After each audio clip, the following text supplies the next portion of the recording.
يا مساء الفل. حكايتنا النهاردة هي حكاية كلمة أو نداء تاريخ مصر، بس هي مش مجرد كلمة أو صرخة قالوا خلاص.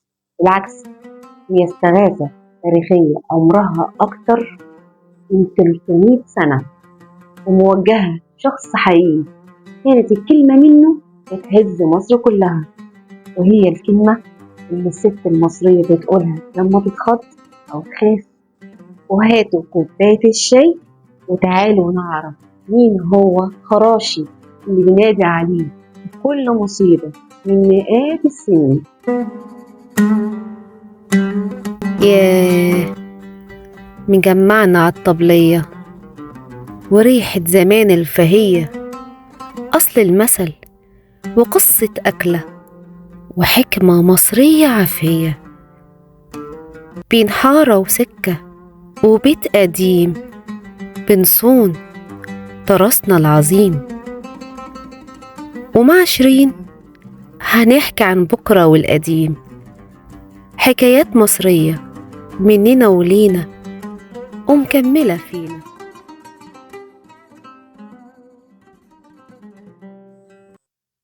الحكاية بترجع للقرن السابع عشر الميلادي، وتحديدا في جامع الأزهر الشريف. وكلمة يا خراشي أو خراشي بترجع للشيخ محمد بن عبد الله الخراشي، وأول من تولى منصب شيخ الأزهر بصفة رسمية سنة 1679 ميلادية.